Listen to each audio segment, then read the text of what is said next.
Despite a population of just 10 million, Sweden is an innovative leader rivaled by few.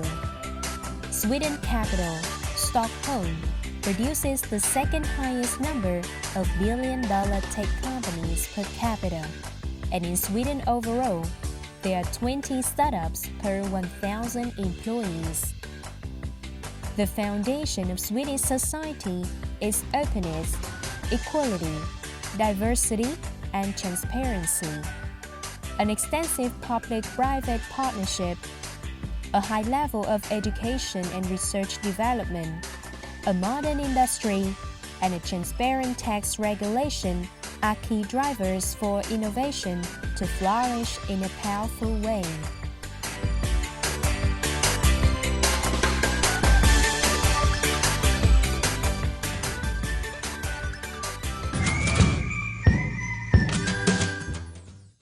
Welcome to Station Vietnam on VTC 10, and I'm your host, Thu Giang. If you're a technology enthusiast, you must have heard of Skype, Spotify, or SoundCloud. One thing in common of these amazing innovations is that they're all made in Sweden. Sweden has long been ranked as one of the most creative and innovative countries in the world. So what are their secrets? In today's program, we will have an open discussion on this topic with Mr. Ola Common, First Secretary, Head of Promotion, Economic and Political Affairs, Embassy of Sweden in Vietnam. Good morning, Mr. Ola. Thank you for joining our program today. Thank you Giang, and xin chào VTC 10. In Sweden, there are 20 startups per 1,000 employees. So for you, what's the reason leading to such an impressive figure like that? We have a tradition in Sweden of supporting and creating incentives to companies to invest in innovative solutions. We even have a specific agency, government agency, which is it's called Vinnova. It's the Swedish Innovation Agency, who supports startups, who support companies when they want to try and test ideas. Because I think that's one of the main points why Sweden is so successful, is that you are allowed to fail, because you need to fail in order to find the solution, or in order to succeed you need to fail sometimes. And that goes for our companies and our businesses, that there is support for them to test their new ideas, but it also goes to our education system, that we are very much focused on free critical thinking, the idea of try. It's better to try and fail than to not try at all. So we kind of create that mindset, I think, from a very early stage, both in business and education. I would also point to the very close cooperation between the different sectors in Sweden. So for instance, the government sector work very closely with the private sector, but we also work very closely together with academia and universities, and also civil society. Civil society is pushing, I think, business and government to be daring and to make the necessary decision to create an environment that is conducive to innovation and sustainability. Sweden has chosen innovation and sustainability as two of its focus, and that's rolling out the actual work of Swedish Embassy, right? So from your perspective, why do innovation and sustainability go hand in hand? It's a very good question. I think, of course, you can be innovative without being sustainable. You can be very creative in finding unsustainable solutions if you want. But I think it's increasingly evident that in order to be sustainable, in order to find sustainable solutions, you need to be innovative. You need to have innovation to find the new sustainable solutions. And it's simply because we can't live, we can't produce, we can't consume, we can't travel the way we have been for a very long time. Because we know that it drains the resources of nature, and it has a negative effect on climate. And eventually coal and oil and coal will run out. We can't continue to burn it. So then we have to find other solutions without losing, economic development or social economic development. And in order to find those solutions, you have to be innovative. So that's, I think, why they are so very interlinked and interconnected.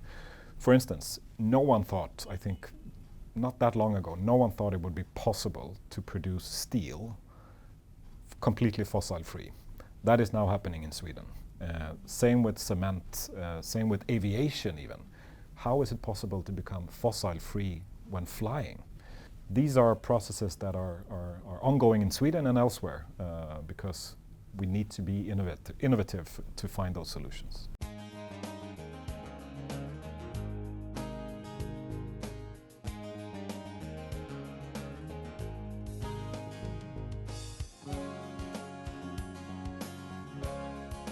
Sweden is a leader in innovation and sustainable development.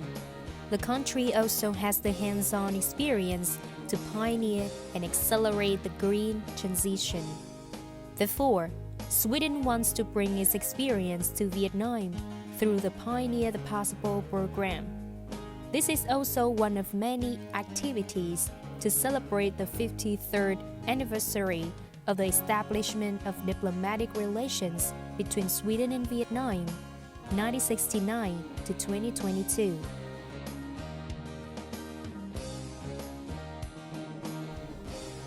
Held in early November 2022 at Hanoi National Economics University, Pioneer the Possible program has brought attendees the best aspiration to create transport inventions that could be fast, strong, and future-friendly.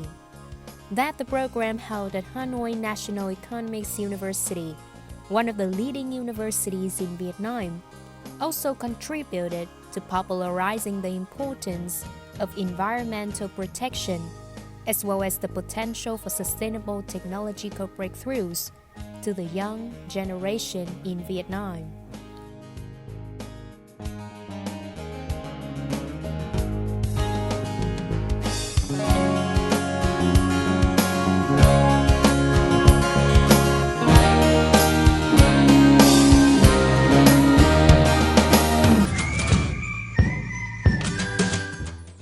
Recently, as we can see, Sweden has developed many breakthrough ideas in your environmental protection and built a circular economy in many industries that are supposed to generate emissions, right? So from your perspective, what experience from Sweden could apply to Vietnam in its transition to a green and circular economy? Vietnam has a lot of heavy industry still, cement, production, and so on. And learning from the path that Sweden has taken, 22 industries have created roadmaps. 22 industries in Sweden have created roadmaps to become fossil-free. Everything from aviation to cement, to steel, to transport, and so on. I think it's something Vietnam also could do. It requires, which also the experience from Sweden tells us, you have to take risks as companies and industries. You have to create incentives from government and public sector. You have to cooperate between the different sectors.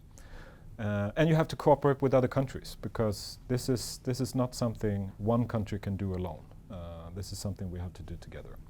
And I think it's very positive that what the Vietnamese Prime Minister Triển did in Glasgow last year, during the climate summit, COP26, where he outlined Vietnam's way to become fossil-free or become net zero emitters by 2050, and also phasing down coal. And I think that's necessary. Those kind of political ambitions are necessary. What is needed also now, of course, is policies and incentives and reforms to be able to implement that. And I think that's something where Sweden and Vietnam can work very closely together. Trade and business ties between Vietnam and Sweden are on increasing trend, right? So what do you expect from the rest of 2022 and upcoming 2023? And as well as also what you're going to do to promote our relationship and to boost two-way trade between the two countries in the near future? Very good question. I think what the pandemic showed us is that, of course, global trade, free trade, that was challenged by the pandemic with closed borders, with difficult situations in countries all over the world. What was positive, though, was even though we had a global pandemic, the trade between Sweden and Vietnam continued to increase. It was slow, but it was still continuing to increase. And I think that was a testament to the close ties that exists between Sweden and Vietnam, and also the interest to continue to develop our relations to become even more trade-related and trade-focused. So what we hope to see for the rest of this year, but also going into 2023, is that we continue to see more and more Swedish companies establishing, investing in Vietnam. We already today have 60, 70 Swedish companies here. Many have been here for decades, like Ericsson, ABB, Tetra Pak, and many others. But now we also see more companies wanting to establish here. They want to maybe diversify their production, to open factories in Vietnam, but they also want to invest in digital infrastructure or the energy sector or the aviation sector. What we also hope to see is, of course, Vietnamese companies that wants to invest in Sweden.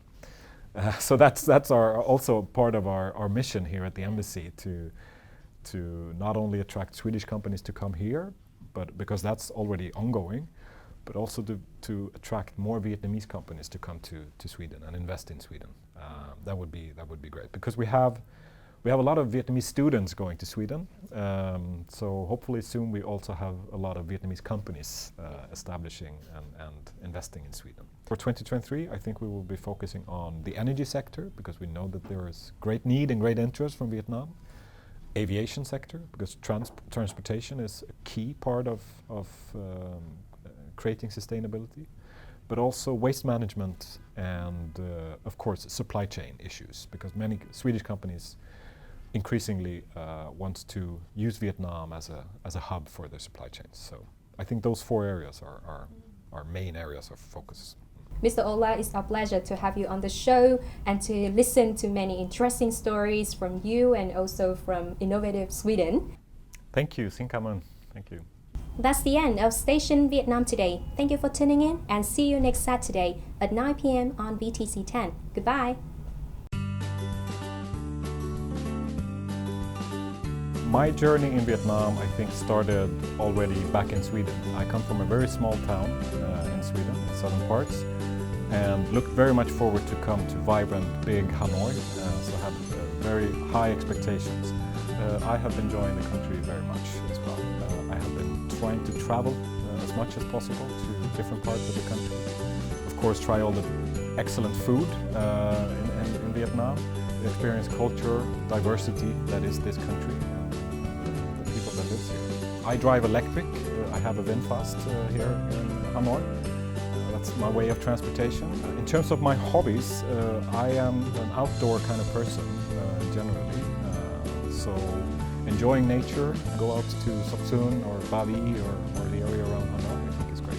I also had the privilege just before Tet to go to, I think it's called Dung Lam, the ancient village outside of Hanoi, and visit an artist and his gallery there.